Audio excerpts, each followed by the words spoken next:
Welcome to Plants, Pests, and Pathogens. I'm Ariyah April, Program Assistant for the NC State Extension Master Gardener Program. We're so excited to hear from today's guest, Dr. Lucy Bradley, who's going to present on climate resilient strategies for home gardens and landscapes. We're going to have a few minutes after Lucy's presentation for her to answer your questions, so please drop them in the chat.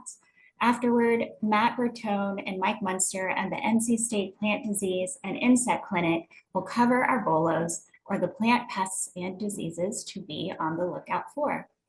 To wrap it up, Charlotte Glen is going to present the Plant These for Pollinators feature on mountain mint, along with a few program announcements that you're not going to want to miss. Before we get started, a friendly reminder that next month's PPP is going to be a lot of fun. In our webinar on August 19th, Matt and Mike are going to solve some of your plant pest and disease problems. So please submit your questions and photos for them to review using the photo submission form. Maybe we'll put that link in the chat for you. Please submit your questions and photos by Tuesday, August 12th. That gives them a little time to review them. And you're going to want to submit photos that are in focus and that clearly exhibit the problem, maybe include a common item like your fingernail for scale. And you do need a Google account that is free to submit photos through the Google form. So our August webinar is definitely going to be one of our liveliest PPP webinars. Thank you for participating. It is going to be a lot of fun. I'm now going to turn it over to Dr. Lucy Bradley to present on climate resilient strategies for home gardens and landscapes. Lucy is the Consumer and Community Horticulture Specialist in the Department of Horticultural Science at NC State University. Lucy connects university research with communities across the state through programs in home gardening, therapeutic horticulture, community gardens, and preschool gardening. I'm going to stop with my screen now, Lucy, and you are welcome to take it over and drive.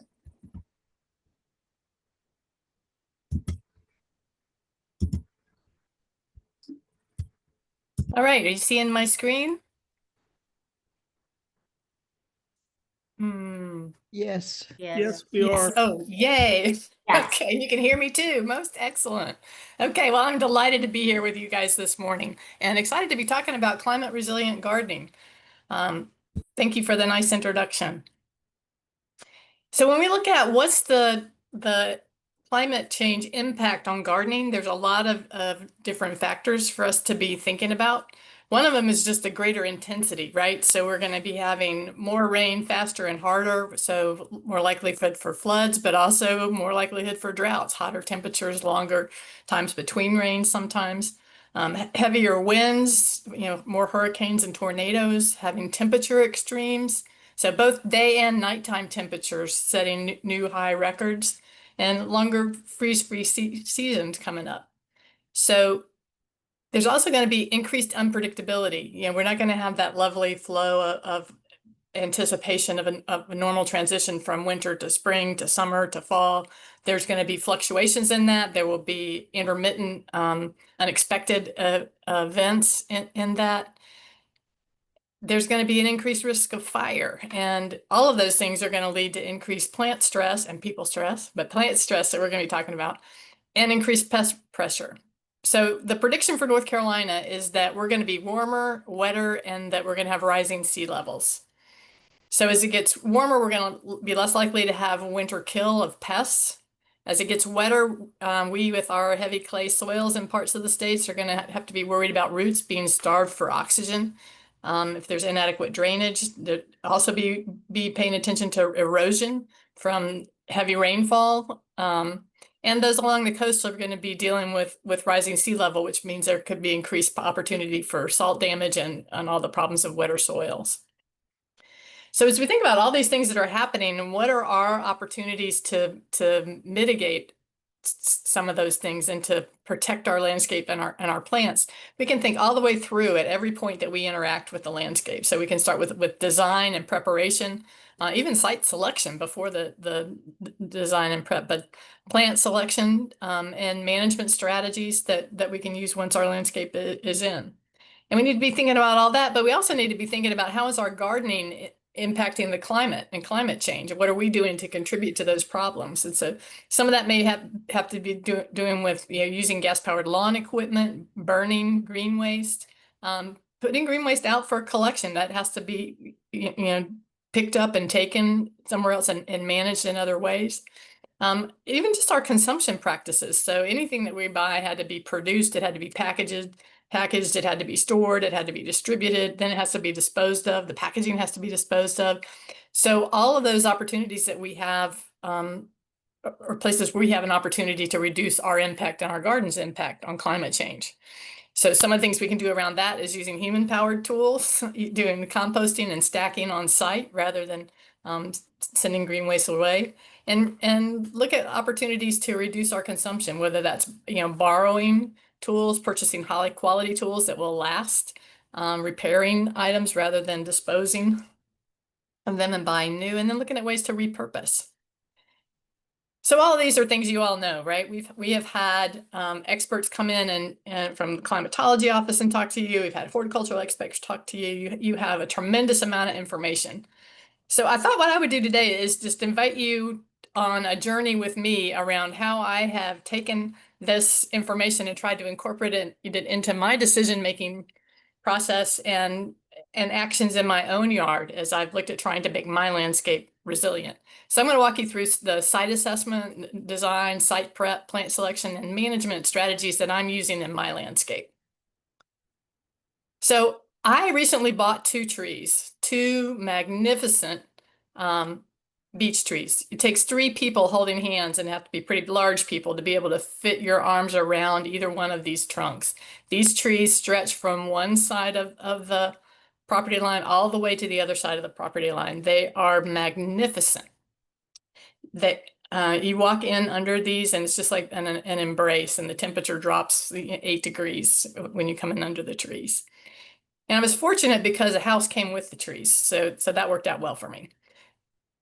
And it also worked out well with me because most of the landscape was a blank slate. So the whole front area was just wide open, full sun, beckoning for pollinator plants. The backyard had dense shade in the back under the magnificent trees, but also partial shade in the front. And there was lots of opportunity to paint on this open canvas. So we start with a site assessment. It's a half-acre lot, full sun in the front, partial shade, full shade in the back. I started with, like all of us good gardeners do, with lots of soil tests. I knew that I was going to be growing lots of different kinds of things in different parts of the yard. So I had lots of soil testing done and got lots of great information about soil amendments to create a healthy soil environment in the landscape. This is east over on this side. It goes to west, so it just kind of arcs across the yard. I'm at the top of a hill, so I have lots of drainage. This is the water flow on my property. And one of my first big challenges was stormwater and drought management. When I purchased the house, there was standing water in the crawl space, and that was largely because the downspout from this corner of the house and from this corner of the house came right down to ground level and stopped. And so all of that water from this half of the house went down and went under the house and stayed there. So my first order of action was to buy cisterns. So I put a cistern on each corner of the house. I just did a close-up because this filter is just so cool. The gutter stops up above it, drops whatever's in the gutter. So these are a lot of pine pieces. It drops them there, they blow away, and they don't get stuck down in the bottom, making a muck at the bottom of the cistern. So I bought 3 cisterns. I put a big cistern on each corner of the house, and I put one at the back of the shed. And that was fabulous because it dealt with these drainage issues that I was experiencing. But it's also fabulous because that's a heck of a lot of water that I have available for irrigating my landscape. So I'm managing drought and stormwater runoff at the same time with one beautiful solution. So that was great. And then what I realized is the best place in the landscape, in my humble opinion, for the chicken coop was to be right here in terms of visual impact on the yard and accessibility. However, that's the lowest point in the backyard, so it's got a lot of water headed to that space. So I still had a big stormwater issue to deal with. So my first strategy for dealing with that was to do some passive landscaping. So what I did is I created swales by digging a shallow area in front of these boomerangs, right? So I dug a shallow area in front and took that soil and piled it up behind. So it's a kind of a depressed area with a raised area. Oops, we're gonna go back. Sorry about that. So it's a depressed area with a raised area. And that's what each one of these are. There's a depression here that soil was then built up around to make a berm in the back. And what happens is the water comes down and it comes into this swale and stays here. But when it overflows this swale, it flows around the end of the berm and goes into this swale and catches here. And once it fills up enough here, it flows around to this one and continues like that. And so what it does is it slows the water down so you don't have as much erosion. It also gives water time to seep into the ground, which is beautiful because my big magnificent trees are right over in this area over here. So it allows the soil to be a reservoir for water for the trees, and it protects my chicken coop and my chicken's feet from getting wet, right? So that worked really well. You can see this is the morning after a rain, and you can see there's still water in this swale that was caught. So that's functioning and doing its job, and it looks a mess right now, but as things grow over, it'll be almost invisible. You really won't even be able to see it. So the other thing I did is I put a French drain in along the front of the chicken coop.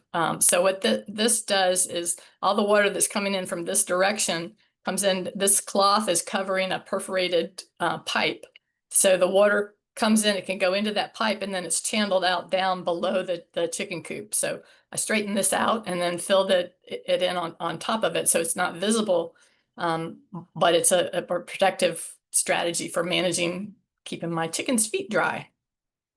The other thing I did is I put gutters on the coop, right? So all of the rain that comes was landing on the roof was coming right down to the edge of the run and seeping under and doing. So now I have gutters that go along the chicken coop. They come down to this downspout, which goes into a rain barrel.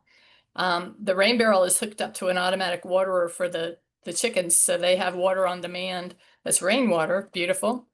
And the overflow for this barrel comes down the backside and out underneath it, out past the run below the chicken coop. So all of that water that was coming down and standing in this area is now moved below the chicken coop. And so far, that's all working pretty well.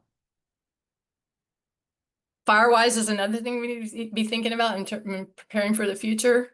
Really not an issue for me, right? I have a very large defensible space around my house. So I didn't have to think about this a whole lot, but it's something that you definitely want to have on your radar as we're moving forward. So with the front yard design, imagine, if you will, this is a big triangle. The driveway is right here. This triangle comes here. Oh, gosh, I'm just clicking accidentally. Okay, so this triangle is mirrored on this side. So you have these two triangles, and then there's a 5-foot wide grass pathway that makes kind of a rainbow on the front of the yard and goes right up to the walkway to the house.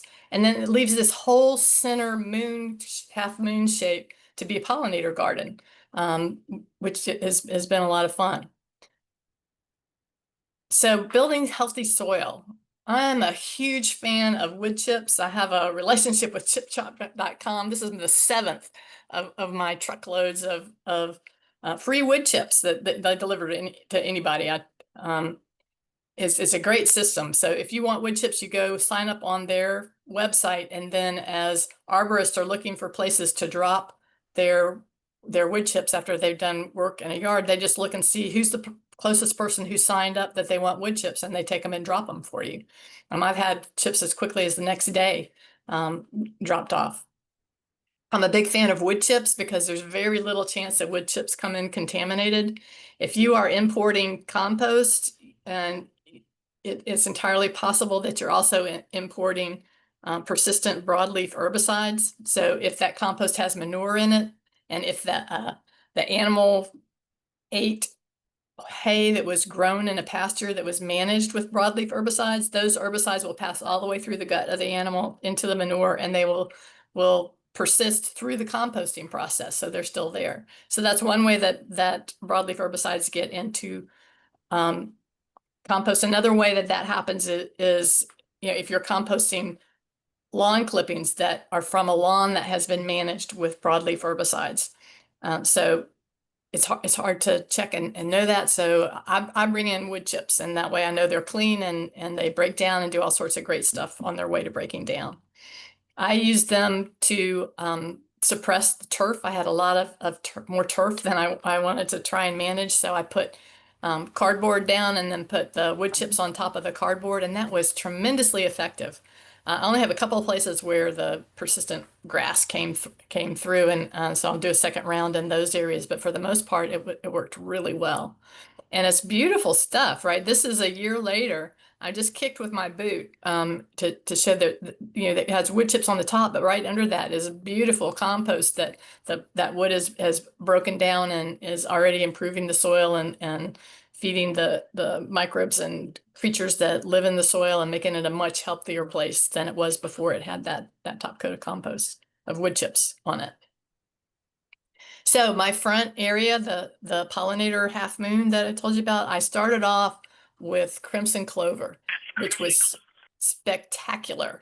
The bees really loved it, and I had cars stopping on the street to ask me what the heck, because it was just this magnificent spread of this crimson clover, and it was so for about 2 weeks.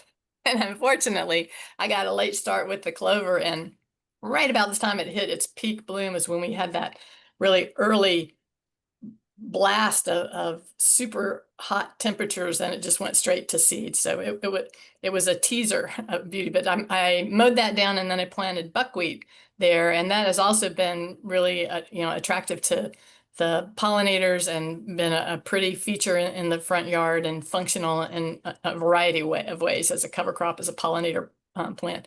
And it's really important to me to have that area designated for pollinators because I also have bees, right? And better than that, I have a beekeeper.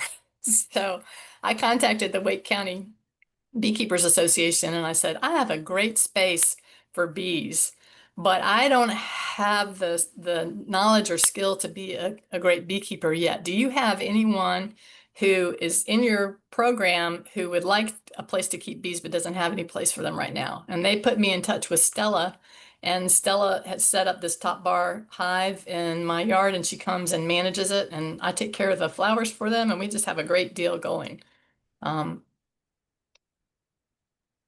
So when we move on to thinking about plants, and how do you select plants that are going to be resilient? How do you pick plants that are going to be able to withstand both extremes, and that will be able to adapt to the increasing temperature as we warm?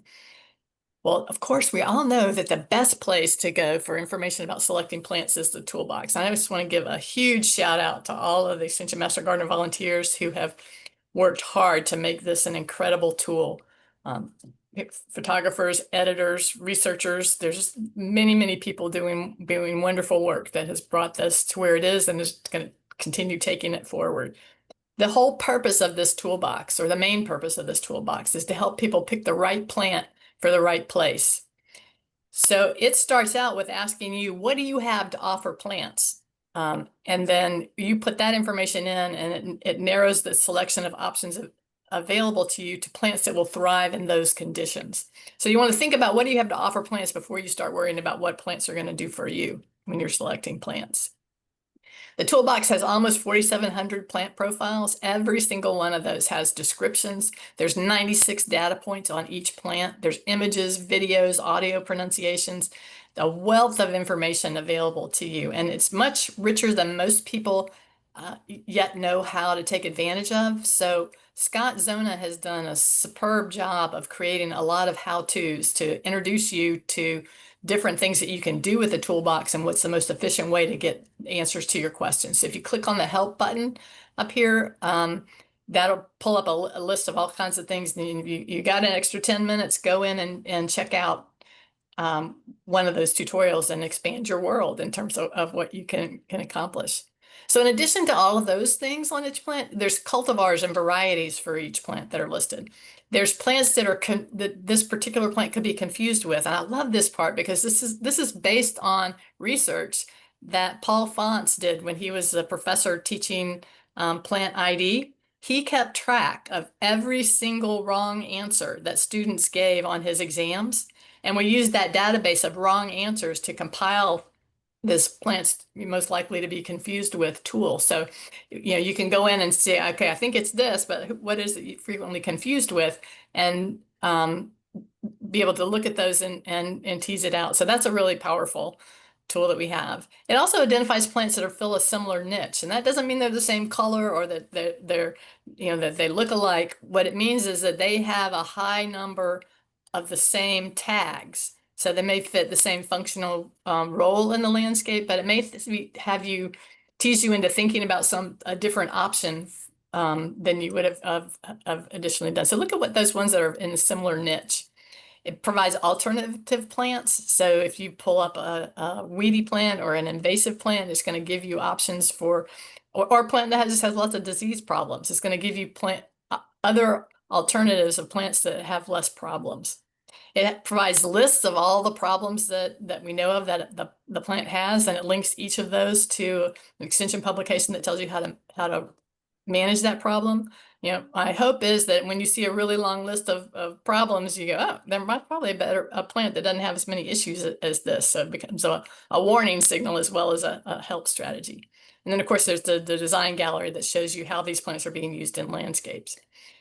Scott has also created video tutorials, and those are available in the same place when you hit the help button. So you can use a toolbox for climate change and making decisions around adding plants to your landscape by taking advantage of the tool to look for plants that are going to be resilient. So one way is to click on Find a Plant, and then you come down to Cultural Conditions, then you select Soil Drainage, and then select Occasional Flooding. And that's going to give you a list of plants that are resilient to flooding. You can do the same thing for dry. You come to Find a Plant, Cultural Conditions, Soil Drainage, and click Very Dry. And you can get plants that can do that. You click both of those at the same time, and you get plants that can withstand both of those conditions. One of the ways that you can look at selecting plants that are going to continue to thrive in your landscape as temperatures overall increase is using the toolbox, right? So you do Find a Plant, Cultural Conditions, click on USDA Plant Hardiness Zones, select your hardiness zone, and then select the one that's one step warmer. So now if you're going to have plants that thrive as is and plants that will thrive as it continues to get a little bit warmer. So that's a way to plan for that kind of resilience in your landscape. Another way to gather this information from the toolbox is to look at the resistance to challenges feature. So if you could click on Find a Plant, you go to the landscape section, look at the resistant to challenges, and then select whichever ones of those are important to you. So you can select drought, you can set resistant to storm damage, resistant to wet soils, resistant to wind. You can pick any combination of those that you want, and every time you click on one of these factors, it's going to narrow the field of options to plants that are resilient to all of those things. And of course, we also have information about plants that are resilient to fire. The same way, you find a plant, landscape, resistance to challenges, fire. So management strategies. Timing is a really important part of it. We have planting calendars available to you that tell you when is optimal time to plant plants so that they experience the least stress possible. You can push the edges of those envelopes of time, but planting plants at the time when they are most likely to thrive and they're least likely to be vulnerable to insect damage, it goes a long way to have them be able to thrive in difficult, stressful situations. I have a really simple irrigation system that I love. It's just this little basic clock. I have this on my spigot in the backyard and the front yard. Each one of these gives me 4 different zones, and I can subdivide each of those zones as many ways as I want to. So this has 4 hoses, and this goes straight to a drip irrigation system. So it's got a pressure regulator right there at the outset. But I can pick the zone And then I can set how many minutes I want it to run for, and I click OK, and on comes the water, and it runs for that long a time. I have some of them click directly to the clock. Others of them of my irrigation systems are set so I can just run the hose to it. These are on the other side of the driveway. I don't want the hose across the driveway all the time. So I bring the hose over, I click it in. It's got a pressure regulator here. This poly tubing leads to a T. I've got check valves on either side of the T, so I can either open this one and send the water down to the blueberries, or I can close this and open this one and send it to the butternut squash and the loofahs that are down along the driveway. This poly tubing leads to drip, laser drip, inline laser tubing that's the drip irrigation, which I'm a big believer in. It puts water right where you want it. It applies it slowly so it has time to sink in. It doesn't run off, and you can provide it over a wide area as opposed to if you're hand watering, just in one space.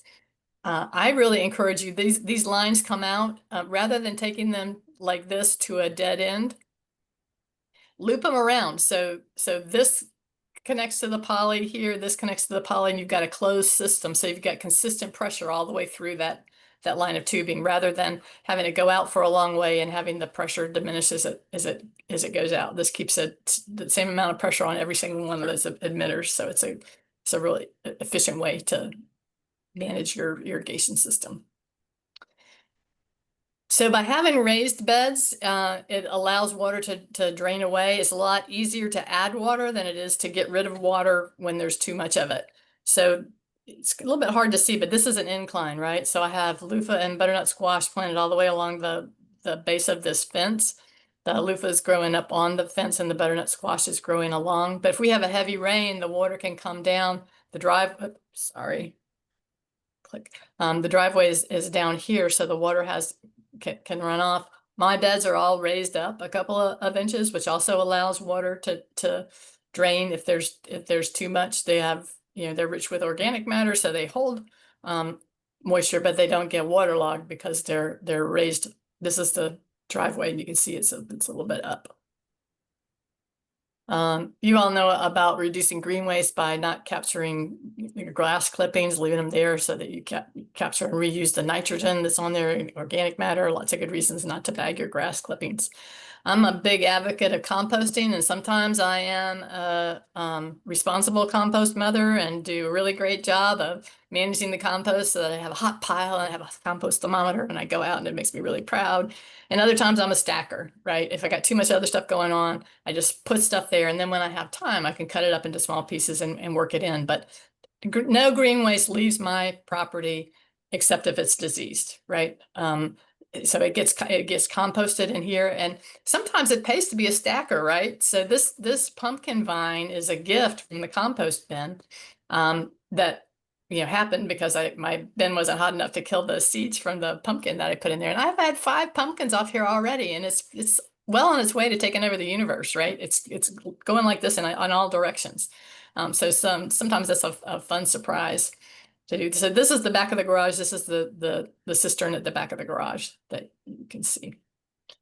I also do a lot of stacking. So the small branches, I've just used them to make a little visual barrier that sets off the shade garden that I'm slowly creating back here. It doesn't keep anything out. My dog can easily just step right over it.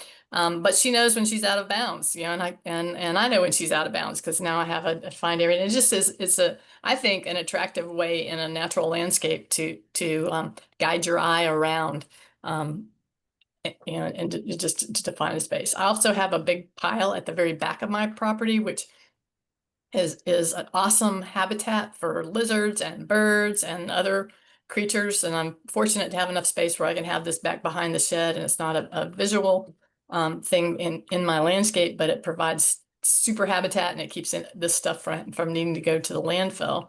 And I don't have to burn it. My neighbor who lives back over here burns almost every week, sometimes more than once a week. He burns. And so this prevents me from creating smoke and having greenhouse impacts. So chickens transform the way I experience the garden. I used to I gotta go weed, gosh. And now it's all about, oh, I got to go find some greens for the girls. So I can take weeds and put them in, and they're thrilled to have them.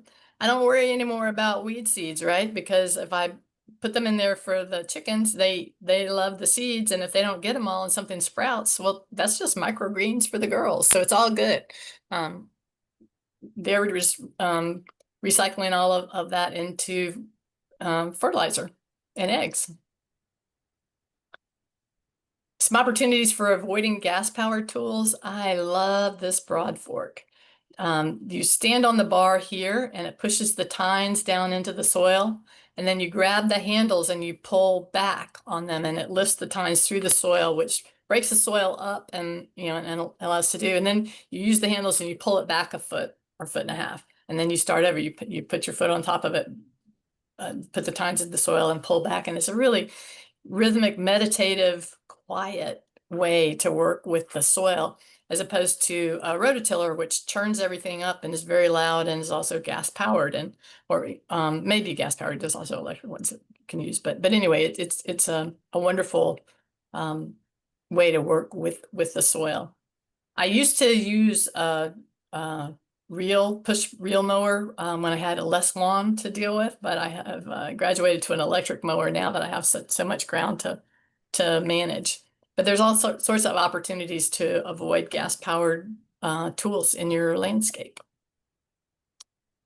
So this is just like a really quick whirlwind journey through my experience with trying to make my garden climate resilient. So we talked about the site assessment and decisions that I had made around water conservation, some design strategies that use site prep strategies and plant selection, as well as management stuff. So this is my landscape now. I have, lots of fabulous flowers and a little craziness going on here, that a little overplanted. But this is what the front part looks like, and it's fun. So I would be really interested in any questions that you guys have about actually trying to do these things in your landscape, and suggestions of other ways that you are finding to make your landscape climate resilient. So let me hear from you. What are you doing?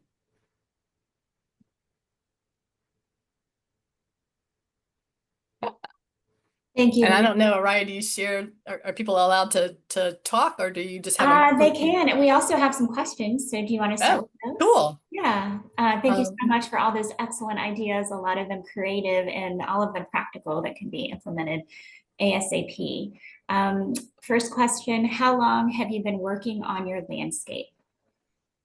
So I've been in the house for 2 years. I rented it for the first year, so my landlady gave me permission to work on this area that's bounded by the sidewalk and the driveway the first, and so the other part of it for about a year. It's been my sanity, so I put a lot more time maybe in than a lot of people would find fun. But for me, I love to garden. I love the hard work, and I love to see the physical changes. A lot of what I do is not about physical changes, so it's fun at home to do something where you can, like today, there's more wood chips out than there were yesterday, and so doing so. Yeah, That's so fantastic. 2 years. Awesome. Regarding water management, did you put rocks in your front drain?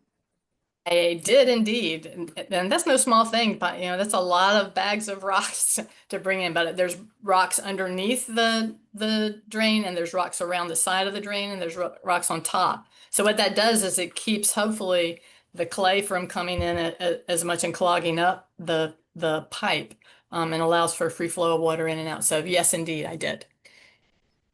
Great. Can you tell us the size of your cisterns? Oh, I think they're 800 gallon. Um, Okay. that sounds about right. Yeah, that's helpful. Can you leave the irrigation system, so those tubings and drip lines, do you leave all of that connected over winter or do you take it apart and store it? I take my hoses and drain them and store them, but the irrigation, what I do is I take the end caps off of the irrigation system and allow it to drain, I leave them in place. I don't pull up all of the irrigation and store it for the winter, no. What is the brand of the controller attached to the spigot for irrigation?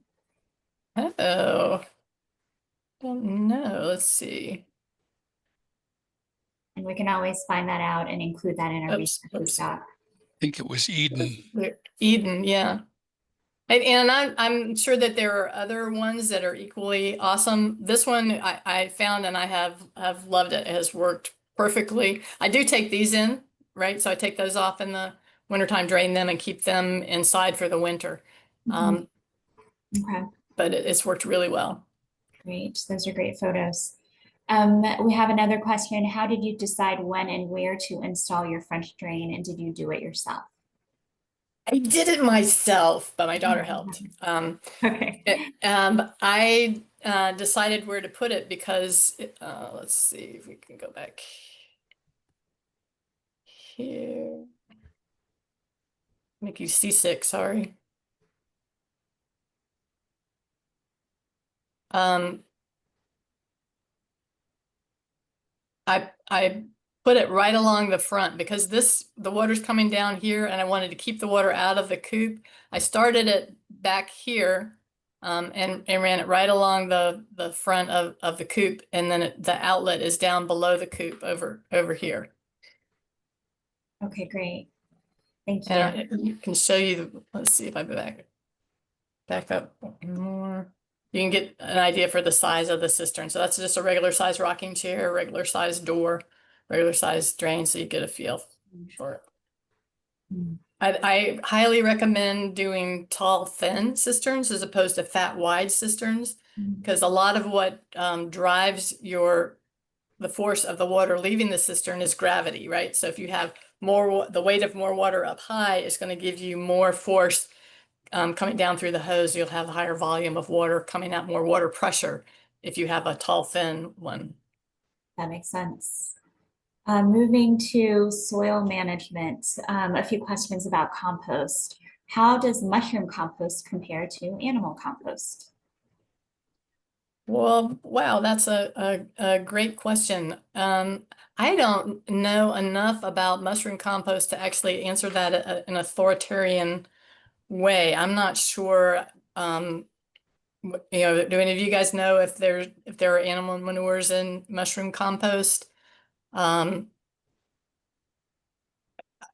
not going to be able to give you a definitive answer on that. Does somebody else on the line have an answer you want to share around that? Charlotte, you want to weigh in?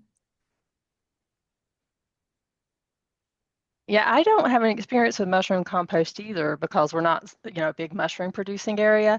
I think a lot of compost, which one is the most sustainable to use is which is produced locally or closest to you rather than having to be trucked in or shipped in. Bagged. I do think mushrooms are grown on animal manure, but I'm not 100% sure of that like you, just because we're not, a mushroom producing area. So I would lean towards using what's available locally and then just using it correctly, incorporating it into your soil. I think any composted organic matter is going to benefit your soil and your plants. So I wouldn't get too hung up on what it came from and just focus on using it and applying it. Yeah, and I would also share that Charlotte and I just modeled for you that it is fine to say, I don't know. That's a great answer when somebody asks you a question. And we can follow that up with, I will get more information to Ariyah and she can share that with you in her follow-up to the to this webinar. So highly supportive of people not knowing everything. You got it. Thank you. Are there concerns about walnut being in your wood chips?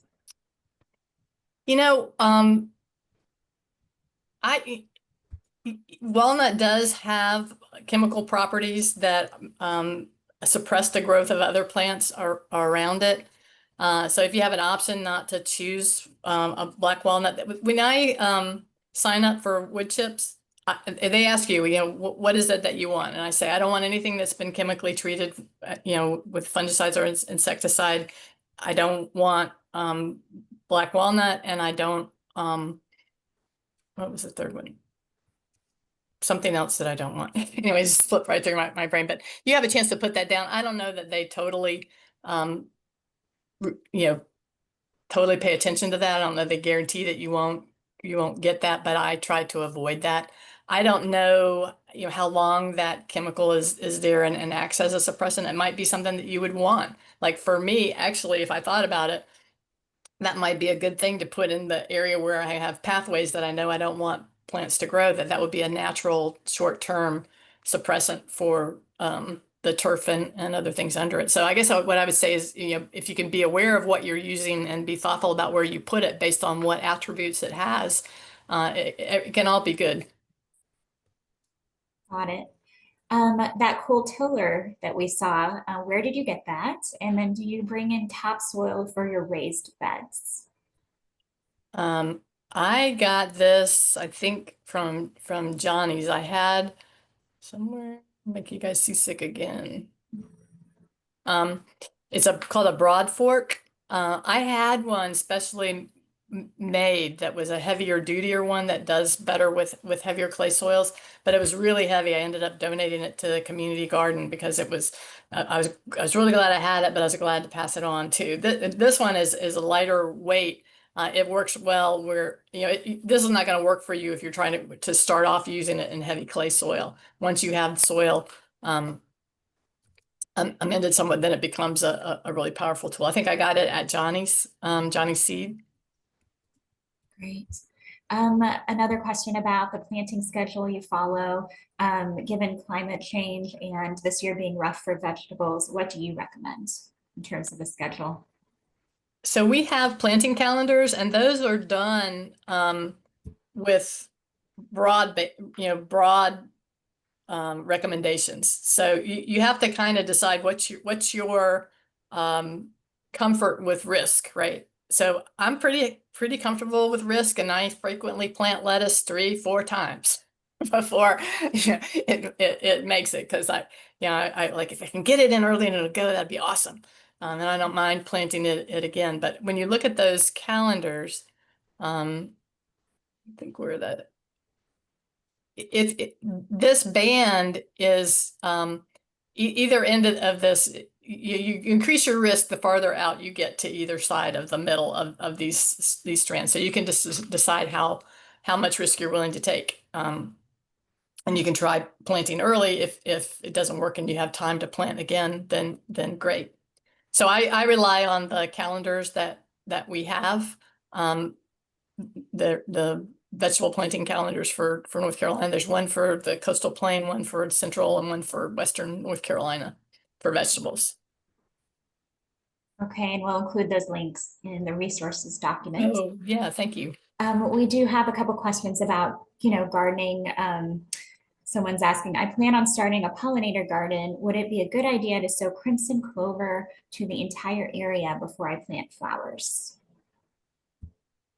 You know what? I'm a big believer in cover crops. It just depends on your patience and capacity time-wise. So I wasn't in a hurry to, I was fine to dedicate a season, 2 seasons strictly to cover crops. And so if you have time and energy to do that, then planting crimson clover is awesome. You can till that back end is going to improve your soil, and you'll be much better off the next year when you plant plants. But it takes a commitment of a season, right, to do a cover crop, or a commitment of 2 seasons to. And if you do like I did, which I chose cover crops that were awesome pollinator plants, then you get the best of both worlds, right? You're improving the soil, making it better for maybe a wider array of wildflowers in the future. But right now, protecting your pollinators while you're improving the soil. I don't know if I mentioned that, like, one of the reasons I'm really excited to have this large pollinator area up front is for my bees, right? So if it gets really dry and there are other sources of nectar and pollen are drying up, I have the capacity, because I have these cisterns, I can water that area and keep that rich in nectar and pollen for the bees, even if it gets bad. So that's part of my resilience plan. That's smart. Here's another scenario. In my yard, I've done most of what you've done in yours. I have a rain garden and lots of mulch beds on a mostly flat 1 acre that I'm rewilding. My biggest problem is how to keep the running grass, Lake St. Augustine, out of my beds. Any suggestions other than edging? I want to hear about it when you figure that out.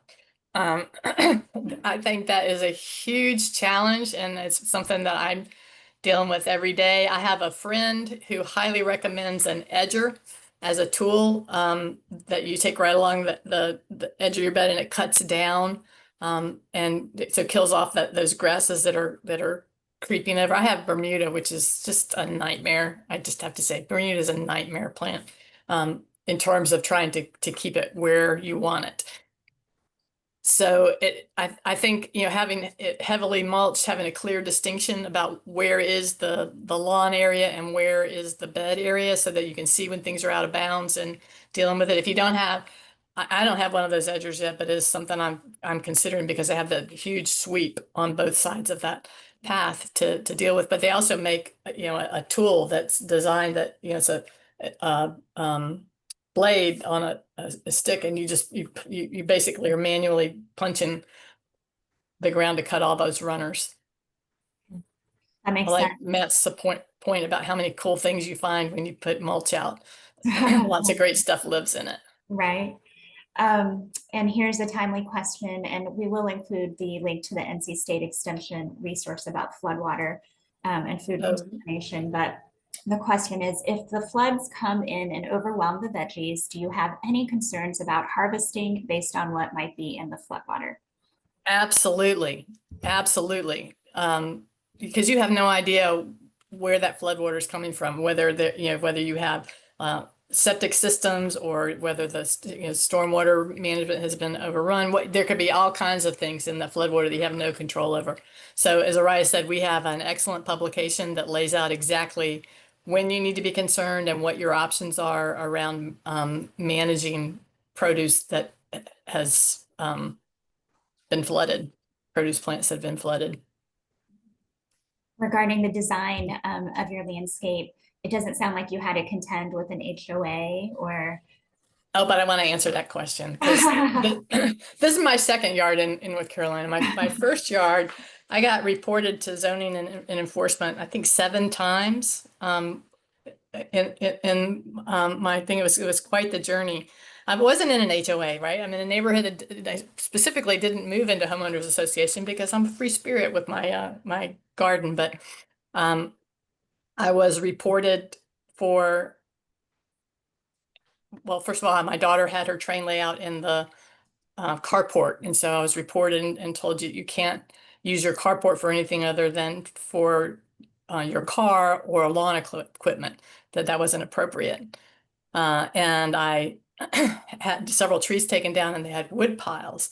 So I left the wood chips in these huge piles, which was fabulous because my daughter's like 2.5 when we moved here. So our yard became Mecca for all the kids in the neighborhood, and they would run to King of the Mountain on these different wood piles. And zoning enforcement officer, I can't find anywhere where it says that it's illegal for you to have wood chips in your front yard, but you need to know your neighbors don't like it. Like, okay, well, I was going to spread them anyway, right? So then my neighbor a couple houses down had a tree go down, and they didn't know what to do with their tree. And I'm like, can I have it? That's awesome. Because it was big. And so I brought it, it's in 3 different pieces, and I laid it out in the front yard, and it made this magnificent jungle gym, right? That the kids could, natural jungle gym. And then, like, every week you could reorder it, and it becomes a whole new toy. All the kids in the neighborhood love it. The zoning enforcement officer. It's not legal in the city of Raleigh for you to have dead wood in your front yard. You'll have to move it. So I'm like, okay. So the zoning so then I'm like, I've got the wood chips done. I've done everything on this. So I planted buckwheat in the front yard to grow buckwheat. And Ms. Bradley, you've been reported for having weeds in your yard. And I'm like, okay, look, I had wood chips, I had dead wood, my daughter had her train set. You're right, but I do not have any weeds in my front yard. And I took her out and I showed her and I explained cover crops and she's like, you're right, you're fine. So she let me have the cover crops, which is great. I can't remember, there's several other things, but at that same time we had adopted a cat, right? And then this cat was used to having high counters or cabinets that it could get up on top of. And so we didn't have any of that. So I was looking for a cat tower, and I, looked at what that cost for a cat tower. I was like, oh my gosh. So I looked online at Craigslist and other places, and I finally found this cat tower for my cat lease is perfect. So I called and I drove up to pick up this cat tower, and I got there and the garage doors open and the cat tower is right in the middle of the garage, and it's just exactly what we wanted. And I go up and I knock on the door, and the door opens and it's my zoning enforcement officer. And she's like, didn't even miss a beat. She's like, tell me you're not going to put this in your front yard. She was great. I really appreciate her. But anyway, no, I have not had a problem with my neighbors here. I've had a lot more grace with moving and doing the transformation here. I will tell you that in where I used to live, that started out with all that pushback. Very quickly, I had people bringing their the friends who came to visit them would come and want to walk through the garden, and people, when they're going on their walk at night, would want to come through and graze on blueberries and strawberries as they walk through. So there were a lot of converts. It's just people didn't recognize where it was going. They thought the Clampetts had moved in, which is probably not far off, but it wasn't an instant love affair with that gardening process. Mm-hmm. Well, it's paid dividends. It's absolutely glorious. Thank you for sharing all of this with us. We will be sending out a resource doc and the webinar recording in just a few days. And we appreciate everyone's questions. We had so much interest in what you've done, Lucy, from animals, soil, water, slope, like just everything, climate. So many ideas here that can be put into action long-term and near-term. So we sincerely appreciate you. Well, thank you. It's been fun to be with you guys. Appreciate all the work that you guys do and all the great you're doing in the universe. Thank you. Thank you. We're going to hand it over now to Matt Bertone and Mike Munster to hear about our BOLOs. Okay, great. Mike, do you want me to go first? Go for it. All right. Well, thanks, Lucy, for that. I love your yard, of course. I love the dead woody debris. That's one of my favorite things. We live in an HOA neighborhood, but luckily it's full of free spirits too. And I only get letters for things that I know we need to fix. And so I leave a lot of dead wood in my backyard because that's where all the cool beetles and their parasites and all the things like that, all the really cool stuff, a lot of things like big stag beetles and rhinoceros beetles, things like that, love to feed on dead wood when they're young. And so if you're saying, oh, well, I'm not seeing these things, it's because these are, you're living in maybe a sterile environment. So messy is not bad. We got to get over that, I think. So you know what, I've seen a lot of excuse. Yeah, right. I click beetles, Matt. I have seen more click beetles than anywhere else. It's been really fun. The really huge eye click beetles, the gray ones, they're very beautiful. They only live under the bark of dead trees, dead pines and hardwoods, depending on the species, and they're predators of the stuff that's under those. So if you don't have that good ecosystem, you don't have those cool, beautiful beetles and stuff. So yeah, I'm a fan of it, obviously. So, all right, so let's see. Why is it not showing?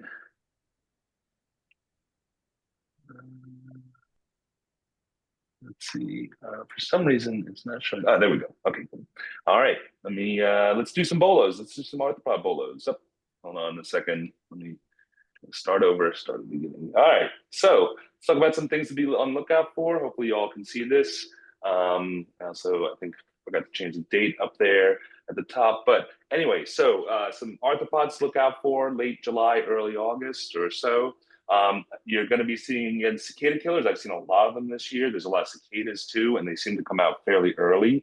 I mentioned these last time, but just be on the lookout for them. They're not something that's harmful. People do sometimes want to get rid of them when they're in a lawn or in an area of the ground in their yard and they're really abundant, but they're not aggressive. They're not harmful. They're not dangerous, and just part of our local nature. So I understand if you want to kind of improve your lawn and make it better, that they don't exist there, but they're going to find those spots they like, and you're then supporting these very large wasps that hunt these cicadas that, as part of nature, local nature. We're going to start to see a lot of large caterpillars coming about. They're going to be growing throughout the earlier part of this summer, and so now they're going to be getting the biggest. You're going to see some of the prominent moth caterpillars. You may see some oakworms, and you may even be lucky enough to see regal moth caterpillars or the hickory horn devils. And these are huge. These are about the size of the palm of your hand, basically our largest caterpillar that we have. So these things, even though they'll be munching on your plants, they're going to turn into beautiful moths and butterflies, things like that. And to continue with that, there are little caterpillars that are going to be in your garden too. So things like parsley worms, which grow up to be black swallowtails. You have these cabbage worms, which will grow up to be butterflies as well. So, and then you have, of course, squash vine borers, which unfortunately we've been seeing out there in certain in agricultural settings right now. They will kill squash and other cucurbits, unfortunately, but I kind of like them because they've got pretty adults. But these caterpillars, although kind of destructive sometimes, are again going to be developing into some really beautiful insects that you may want to see as well. So maybe you can sacrifice a few of your plants for these beautiful things. You're going to start to see a lot of things growing up more. So they're going to be bigger now. They've been growing through the earlier part of the season and kind of tiny. And so you don't really necessarily see them, but then you're going to start to see now the larger praying mantises, the larger garden spiders and whatnot, because they're attaining their bigger size. It's also the time of year where you're going to see a lot of active wasps. Now, I've been getting a lot of calls about yellow jackets, the social wasp nests, the paper wasps, the yellow jackets, the hornets. Their nests are becoming bigger and bigger throughout the year, and we're starting to get a lot more activity with them. So be careful out there, especially the ground nesting yellow jackets are going to be can be disturbed and come out and sting people. My wife got stung recently in the yard from not knowing she was pulling weeds and didn't know that there was a patch where these wasps were. There are ways to control them and to discourage them, and we have some fact sheets online. But you're also going to be seeing a lot of solitary wasps out there. So if you see wasps on flowers or around, hunting prey, just leave them be. These are good guys. They're for instance, this blue-winged wasp feeding on these flowers are parasites of scarab beetle larvae, and so they can help reduce things like Japanese beetles and whatnot. And if you don't like spiders, I love spiders, but I also love these wasps. You may be happy for the hunting wasps that hunt spiders and such. And of course, there's going to be lots of other activity, arthropod activity. It's the peak season right now. I'm excited to get out a little bit more when it's not so hot to take some more photos. But I saw Debbie Roos posted her garden pictures and posted a really great photo on her site of one of my favorite insects, this Midas fly. It is a fly, even though it looks like a wasp, but a huge, over an inch long fly. The larvae are predators, grub-like predators that live in the soil or in rotten wood. Again, rotten wood being a really good home for a lot of insects. And they're completely harmless as adults. They kind of go around and mate and kind of feed on nectar, things like that. Huge flies, but completely harmless. And you may see bugs all over your plants, things like that. But if you're ever curious whether something's a pest or not, you can always submit photos to the clinic. I can tell you what they are and whether or not there's something to be concerned about. For instance, these scentless plant bugs on this hibiscus fruit are not going to harm the plants. They're feeding on the seeds of the fruit. So again, they may look kind of concerning, but they're not going to kill the plant or harm it in any way. And so knowing that can be really helpful. So moving on to a couple things that specifically are discussed and things I've been hearing a lot about lately, or just want to make sure you're on the lookout for. Needle ants. So a lot of people have been hearing a lot more about needle ants in the media, and people are calling me about them and whatnot. These are called Asian needle ants, honestly. Oftentimes, I usually drop the Asian part just because there's no other thing called needle ant here. They are a Ponerine ant, Brachyponera chinensis. You can see here's a queen, here's a worker, and here's a bunch of workers with their pupae. Those are the cocoons of the larvae that are developing the adults. And this was under a paving stone in my yard. Now, the recent media makes it seem like there's something new to North Carolina, but the species has been in the US for a long time. And in North Carolina, it's been one of the most common ants in yards for the past 20 years at least. I see them very commonly in my yard. They're crawling around on my sidewalk. I have been stung by them a couple of times, but it's mostly when they fall down your clothing or you lean on them or something like that. They're not like fire ants where if you open a nest, they're going to go pouring out and attacking you. But they do have a painful sting. It's kind of like a needle, as the name describes. And unfortunately, some people are actually allergic to their venom and can have anaphylaxis. So that's where I think the major concern that's happening nowadays and the media reporting, finding them in new states and everything, is concerned about now reports, and I've gotten a lot of reports about this. So be careful. I would keep an EpiPen, and if you really are undergoing anaphylaxis, get to an emergency room if you don't have treatment. But be aware of your kind of interactions with these ants. They're kind of not super fast moving, can be, but are often kind of moderately speed ants walking around. They're kind of long. I feel like they're kind of long and sausage shaped, a little bit dark, almost black to brown ants. And so that's how you can identify them. A couple other things to look out for are spotted lanternflies. Unfortunately, there are more areas in the state where they're becoming established right now. It's an uphill battle, and they're going to be here widespread before we know it, but it's still a little slow, but we're finding them in other areas of the state now. And Joro spiders, like the garden spiders, are getting larger. These are going to start to become more noticeable in areas where they are now. We often see them more around the western central part, around Charlotte, areas like that, but they can be found lots of places. And don't confuse them for our native golden silk spiders, which are more common on the coast, although we've had photos from campus and inland more in recent years. And so note the color pattern differences, the little tufts of hair on the golden silk spider versus the knot on the Joro spider. But functionally, these are harmless spiders. They're very large and impressive, or you might say scary, but they are completely harmless to humans. And so very timid as well. So even though they are looking scary, they're not going to be anything of concern. More wasps and things like that. We're getting a lot of calls about large wasps. Again, eastern cicada killers are very common right now, and be aware of what they look like. They have these bold yellow and black patterns on the abdomen, a pointed abdomen, very large round eyes without a notch in them, and a few other characteristics shown here.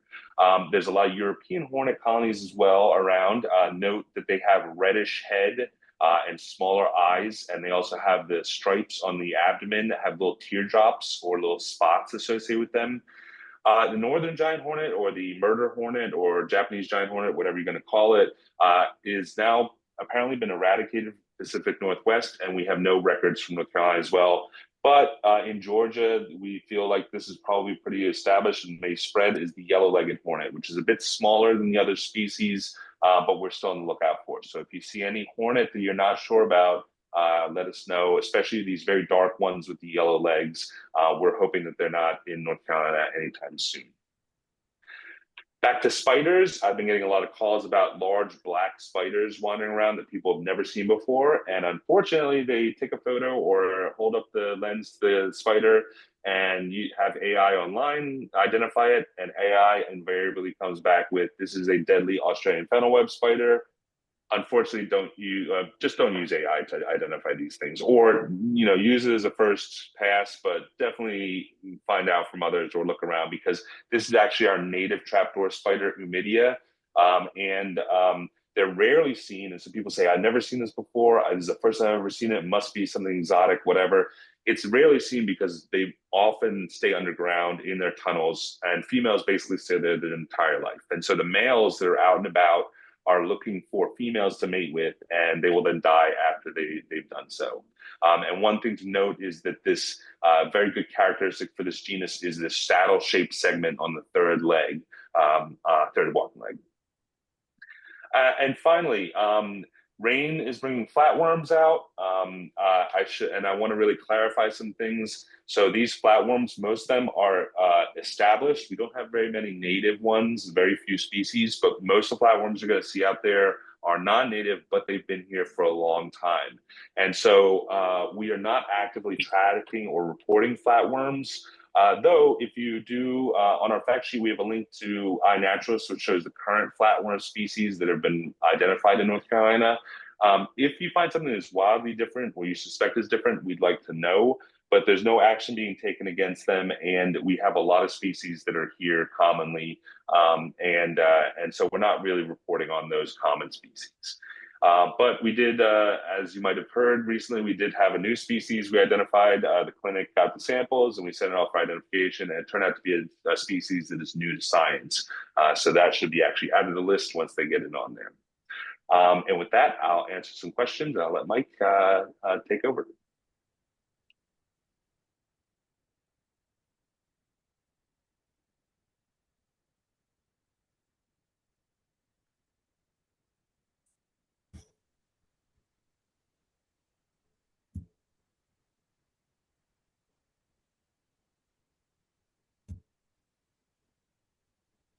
Let's see, we do have a question in the chat. Are needle ants found in all counties in North Carolina?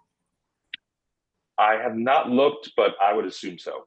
They are the most abundant ant, I would say, out there, the most common ant. Unfortunately for us, they have displaced a lot of ants. But I would say, I haven't looked in the mountains, but I've found them everywhere. I've even been kayaking before, and I saw a little nest coming out of the shoreline of the lake. And I was like, no way, this could be needle ants. And it was sure enough, it was needle ants. So they are super, super common. And I would just assume you could probably find them everywhere in North Carolina. And have there been any reports of jumping worms? Okay, so just like the flatworms, jumping worms have been in the US and in North Carolina for decades, almost a century basically. So again, they're very sporadic, and we have a fact sheet on jumping worms. They're very sporadic, but they exist here, and they have been here for a long time. So if you haven't seen them, you're lucky you don't have them, but we do see sometimes people importing mulch or things like that infested with them. They'll get them in the yard.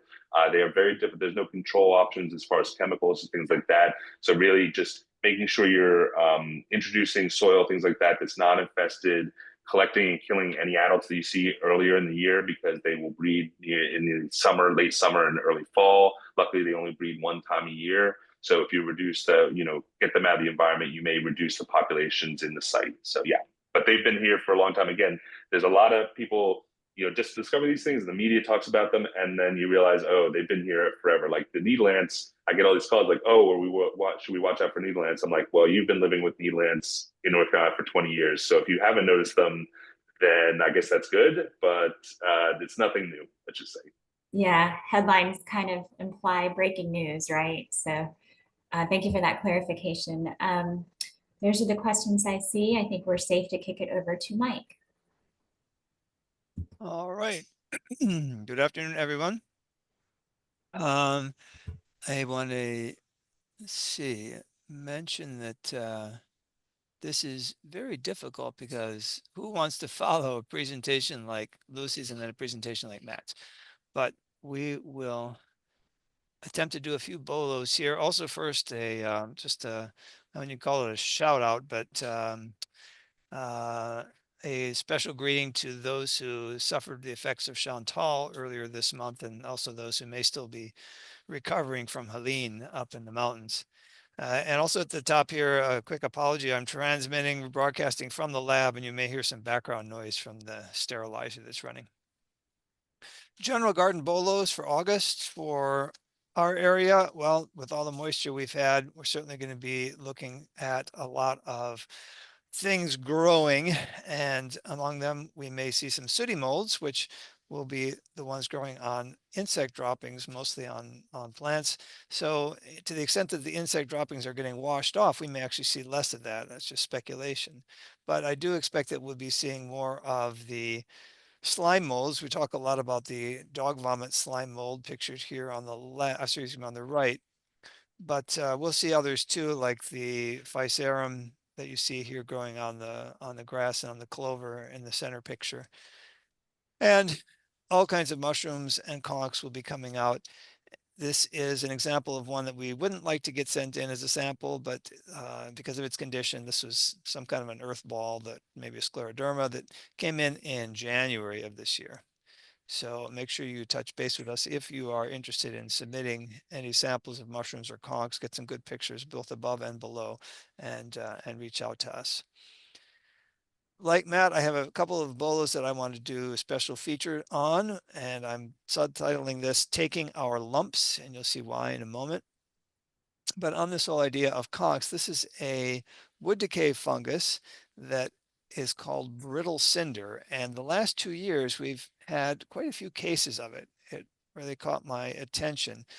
I was first introduced, if you want to say it, to the existence of this fungus when the late great Dr. Chuck Hodges had identified it on a tree that failed when a climber was up in it, and unfortunately he died. This is a fungus that can cause really catastrophic weakening of the structure of the tree before you see symptoms in the crown. So it is one that you worry about. In its early development, it's kind of a silvery crust-like material on the surface of the wood, or you'll see the next picture, some development in the soil of the second stage there. But the mature fruiting bodies are these brittle, we say carbonaceous, lumpy growths at the base of the tree, could be out on a root. And that is the stage that produces the sexual spores, which I'll show you in a moment. Here's a close-up of that stage. You'll notice the kind of bumpy general growth and the little dark pimples. You get a closer shot of those. If you were to split it, and again, this is very, very brittle, you can split that and you see that each of those little pimples is the opening of one of these chambers where the spores are produced inside the fruiting body. So if you do see something like this, it's most common on maples, but also it can be on beech, it can be on hickory and hickory and pecan, on oak, be on quite a few different species of trees, but mostly those. The other thing that seemed like it was common this summer so far was southern blight, aka southern stem rot. The fungus is now scientifically called Agroethelia rolfsii. Fortunately, we often refer to this just as rolfsii. So when they changed it from Sclerotium rolfsii to Athelia rolfsii to Agroethelia rolfsii, it didn't really bother me too much. This is a fungal pathogen of many different herbaceous plants, although it can't even get on things like apple seedlings. But mostly it's going to be a concern for the vegetable garden and the flower garden. Here is some cabbage from last month that had it, and you can identify it often yourself because under the humid conditions, you're going to have first the mycelium, this mat of growth here, and then the unmistakable sclerotia that are forming there, the survival structures, about the size at maturity, about the size, shape, and color of a radish seed. Now to just our general things to be on the lookout for. First in the flower garden and the ground covers, your annual vinca, your catharanthus, which watch out for Phytophthora root rot and aerial blight, and also Rhizoctonia aerial blight. Pachysandra, especially if it's getting too much sun, may be susceptible to Volutella blight, illustrated here in the second from the left. Rudbeckia on our black-eyed Susan, Septoria leaf spot. You may even see downy mildew. It's been a while since I've seen that on Rudbeckia. And on Zinnia, the spots by Alternaria, a fungus, or Xanthomonas, a bacterium, spots both on the leaves and on the flower petals. And many hosts you'll be seeing powdery mildews, of course, such as the Coreopsis here in the third photo. On our trees and shrubs, multiple hosts will have the possibility of heat and drought stress, improper planting, J-rooting, girdling roots, etc. We had a photo sample come to the clinic recently where it looked like a tree had grown and incorporated the landscape fabric into it to the point it was apparently girdling the tree. Phytophthora and Armillaria root rots common on multiple hosts. Flowering cherry, we'll start to see the shot hole come on strong and the defoliation associated with that, the leaf yellowing. And also we get decline and death of flowering cherries due to multiple factors, unhappiness with our climate, for example. On oak, bacterial leaf scorch, slime flux coming out of the trunk, and Tubacia leaf spot. And I want to mention a little bit about that in a moment too. So the photo here with the dark background, that is a classic bacterial leaf scorch symptom. You see the kind of marbling patterning to the discoloration. You're kind of moving in from the edges of the leaf, and I'm going to compare that to a very interesting sample we got in a moment. And powdery mildews again, flowering dogwood, Viburnum euonymus, also magnolia, get hit pretty hard. And you can see it on things like leucothrium and tulip poplar, although it doesn't look like the classic powdery mildew that we think of. So here's a case of Tubacia leaf spot on oak from back in August of 2019 on campus, on NC State campus, and it was a typical leaf spot and was causing a lot of defoliation. But the sample we got in recently, that Gene Fox brought by, he suspected bacterial leaf scorch, and it is a reasonable suspicion, but I thought when I got a closer look at it that it didn't look quite right. You have these sort of V-shaped lesions or necrosis, and not the general marginal inward movement. You didn't have the kind of banded pattern to it. So I incubated some of these leaves and turned out it did have a lot of this fungus Tubacia on it. So it's kind of an interesting and unusual symptom associated with that fungus. But leaf drop again was a problem on this tree. In the fruit orchards and vineyards, on apple, Marsanina leaf blotch to look out for. The fungus is a relative of our black spot fungus on rose, and you can see the kind of feathered edge to the spots there. The fruits of apple, be on the lookout for bitter rot, and then the superficial sooty blotch and fly speck fungi. The grape problems that we may see this month would be black rot on the fruit of bunch grapes, also downy mildew. Black rot on the muscadines is going to show up as a leaf spot, and on either one we'll start to be seeing Pierce's disease, which is caused by Xylella fastidiosa, the bacterium responsible for the bacterial leaf scorch. Peaches, brown spot and scab on the fruits to be looking out for. Quickly to the vegetables, on beans, anthracnose and Cercospora leaf spot. Cucurbits, downy mildew. Hasn't been too bad a year for downy mildew of cucurbits here in North Carolina so far, but we will see. Powdery mildew, especially on squash and pumpkin. Leaf spots on tomato, including bacterial leaf spot, septoria leaf spot, and gray leaf spot. And blight such as early blight and possibly late blight, not a real major problem in our home gardens in North Carolina for tomato. The wilts of tomato, both bacterial and fusarium, a couple others, for example, the Sclerotium rolfsii, Agrothelia rolfsii, the southern blight can get on tomato as well, and growth cracks. Multiple species, always check the roots. One of the things to look for, see if you've got galls.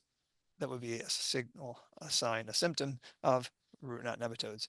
In turf grasses, brown patch on fescue and ryegrass, large patch on the warm season grasses, fairy ring on any turf grass, gray leaf spot. Now this is not the same fungus that causes gray leaf spot on tomato, the confusion of common names there, on multiple turf species, summer patch on Kentucky bluegrass and fine fescue, and rust on multiple turf species. You can see illustrated here on the lower right.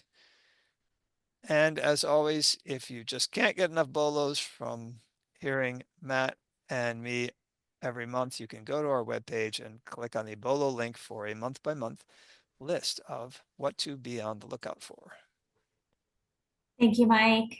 We do have a couple questions, but I think we'll address those in the resources doc so we can get this wrapped up in about 10 minutes and give Charlotte some time to cover plant feeds for pollinators. Thank you, Matt and Mike.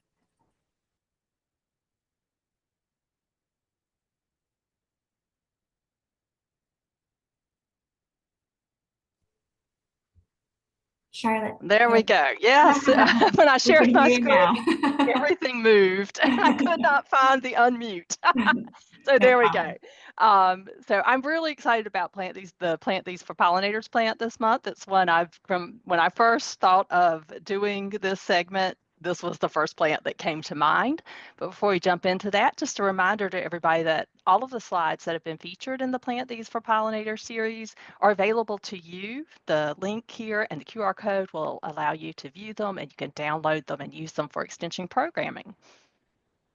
So So we're going to talk about mountain mints, and every list you will ever look up of best plants for pollinators is going to have mountain mint. This is a group of plants, as the name implies, they are in the mint family. They do have a minty-like fragrance. Their genus is Pycnanthemum, so they're related to things like peppermint and spearmint, but they are in their own genus. And there are multiple species native throughout the Southeast, and most of them occur in North Carolina. So no matter where you are in North Carolina, you're likely to be able to find mountain mint growing wild in different habitats, and find one that will grow in your landscape. They're all herbaceous perennials, so they do die down in the winter. And fair warning though, they are in the mint family. Many of them do spread, so you want to be very careful about your placement in the landscape, so that you put them somewhere that if they are spreaders, then they have that room to move and kind of create wonderful colonies that will be abuzz with bees without becoming an issue and overcrowding other plants. They are rarely browsed by deer or rabbits. They are generally quite tough plants. They are extremely attractive to pollinators, and no matter what type of mountain mint you approach, you're probably going to see a lot of different types of bees. I also see a lot of different types of wasps on mountain mint, and quite a few, especially smaller butterflies and skippers. These aren't the type of plants though, because they aren't like super showy. They don't have really large colorful flowers. So you might not find them at your big box stores or regular retail outlets. So you may have to look for them in nurseries that specialize in perennials and native plants. And when we do look at mountain mint in bloom, it often has the look, this kind of frosted look.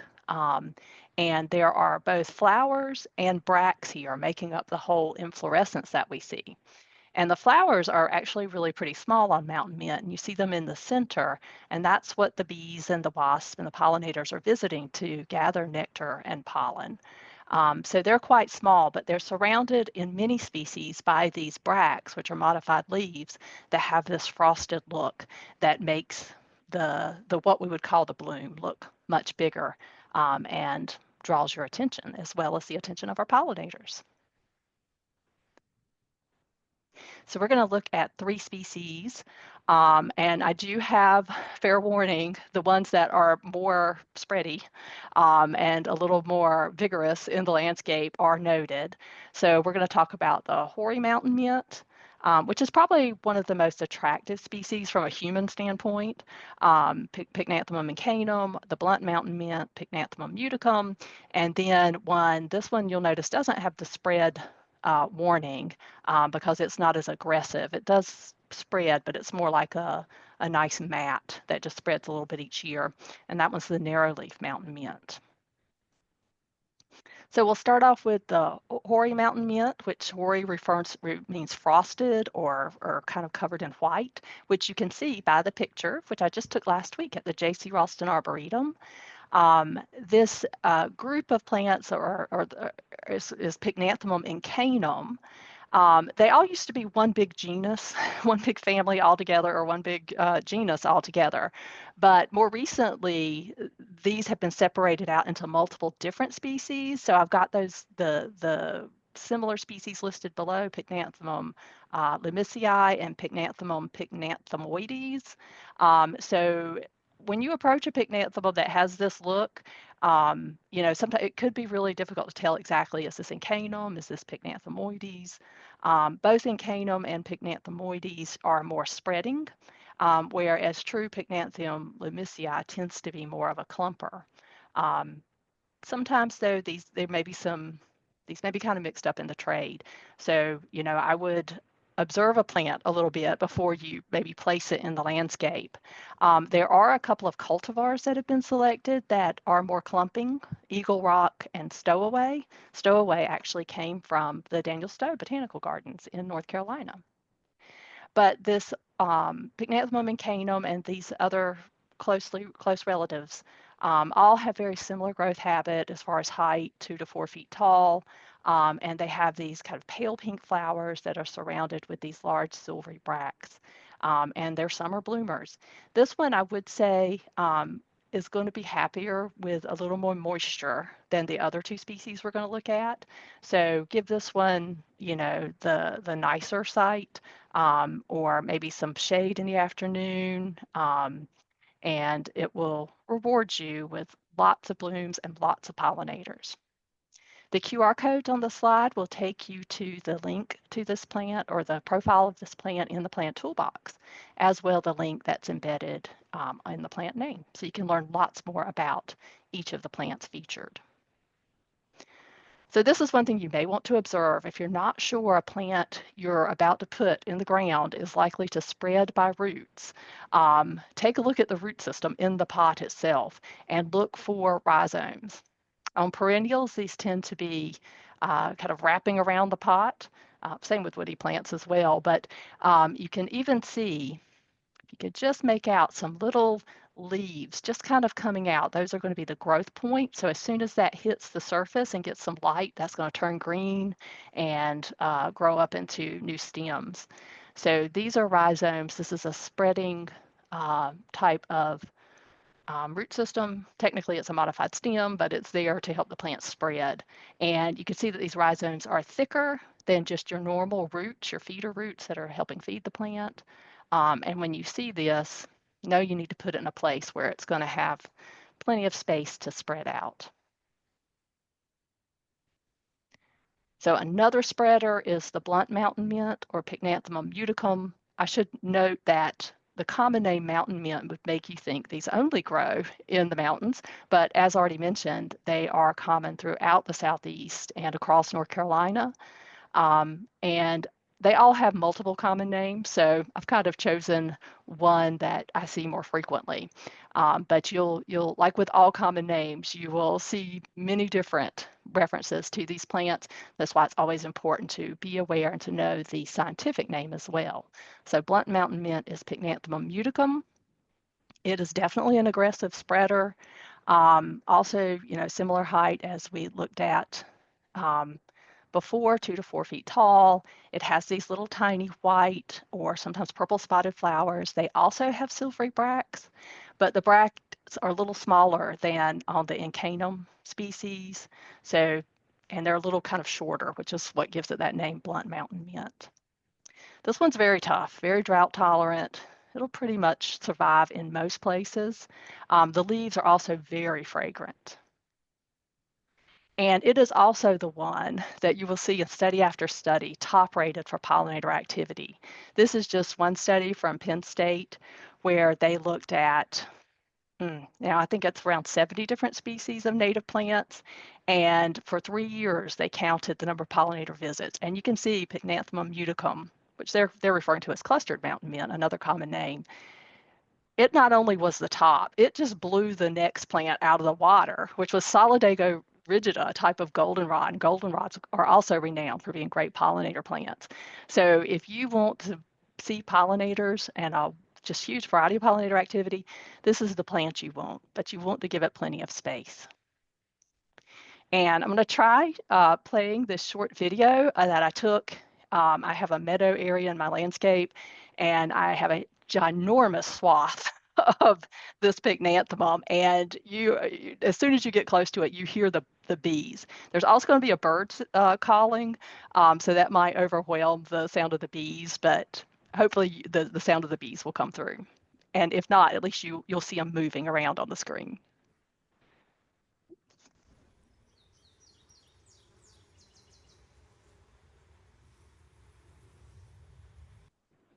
Okay, I could hear the bird, but not so much the bees. But I could see all the bees. And there were lots of honeybees on it this day, moving around. So it is always, always so active with pollinators. But as I mentioned, it does need room. So you will want to put it in a meadow or natural area. And just to kind of give you an idea of its spread, this is just on the edge of the woods at the side of my property. I had a little piece of this plant like that I dug up. It was pretty much bare root. And I just found a spot I could actually get it in the ground and put it there. And this was about 6 years ago. And now it's over 10 by 10. This spot right here. And so it's had absolutely no care. And it's had to compete with all kinds of other things. You could see there's trees coming up with it. It's competing with goldenrod, and it's really holding its own. There's also a really strong understory or ground cover of Japanese honeysuckle here. It's competing with. So this is a tough plant that will take all kinds of conditions, but it does need lots and lots of space. So you've been warned, but you've also been hopefully enticed to find somewhere that it will work for you. And if you only have smaller beds and don't have room for a large spreading type of mountain mint, then definitely go for Pycnanthemum tenuifolium, the narrow leaf mountain mint. It is a little smaller than the other species we looked at. It spreads more like a carpet, so each year the kind of mat it forms just gets a little bit bigger. It's very manageable. It grows in sun or shade, well-drained soil. It'll take wet or dry conditions. It has white flowers, as you can see in the picture. It doesn't have the showy bracts, so it does look a little different there because the flowers themselves are a little larger, I think, but the bracts aren't there. And also the very narrow leaves are quite a nice texture, but they are less fragrant than the other species. So this is the one for more refined spaces or places where you don't have an area where you can let it run wild. And there's actually several more mountain mints covered in the plant toolbox. I encourage you to check them out and learn all about them.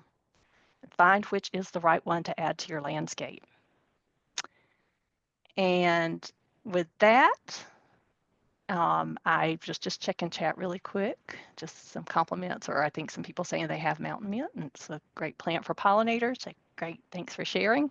We'll just finish up with a few announcements. Of course, I hope everyone has taken a look at the International Master Gardener Conference. There's amazing lineup of speakers and topics, and registration is still open. It's open through August 15th. And not only when you register will you be able to attend the live sessions, because this is a virtual conference, but you'll have access to all the recordings through the end of January. So you don't have to worry. There's lots of concurrent sessions, but if there's 2 or 3 things going on at once, you can choose which one you want to join live and then catch up on the others with the recording.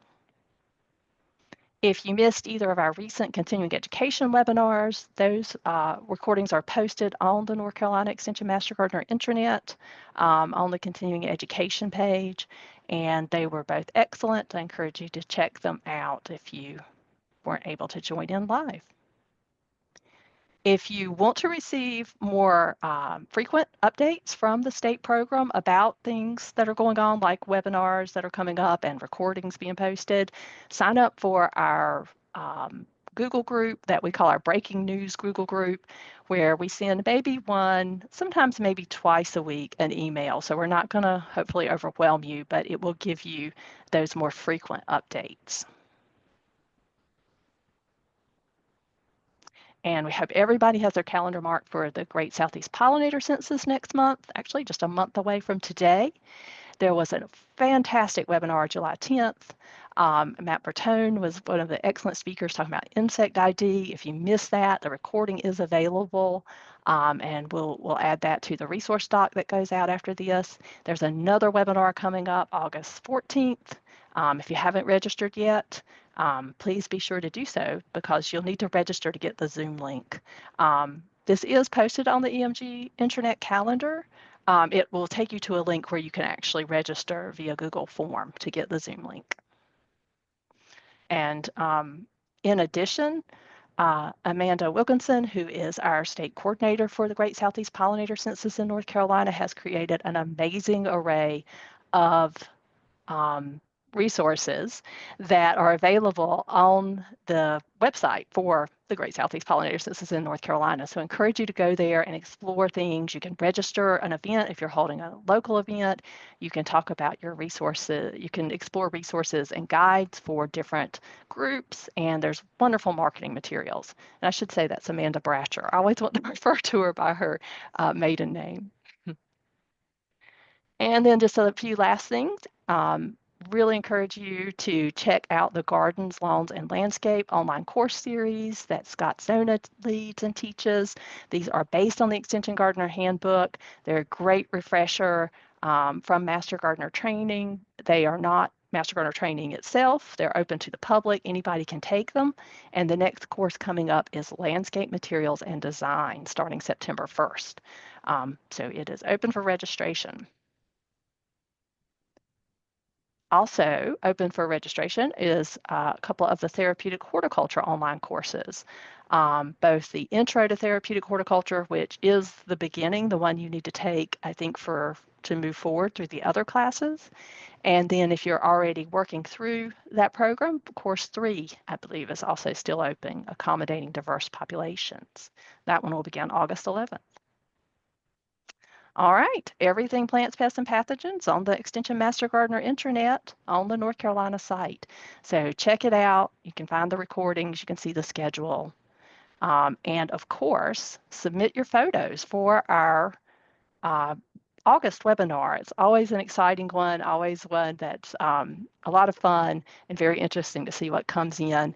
And of course, we like to put Matt and Mike to the test to see how well they could do and see how many of the submitted images they can diagnose just based on the pictures and the information that comes along with them.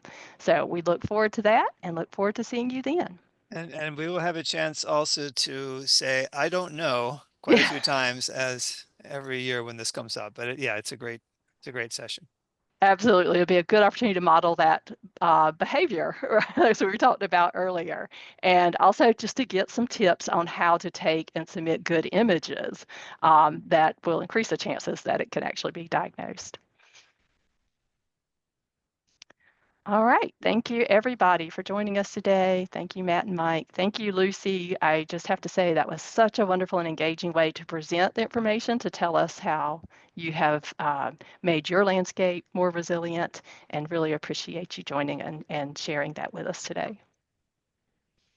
Yeah, thanks everyone for attending, and thank you, Charlotte and Ariyah, for organizing, and of course, Lucy, great job and beautiful yard. Thank you very much. It's a pleasure to be with you guys today. Have a good month, everyone. Take care. Yeah, everyone, And be well. stay cool. You.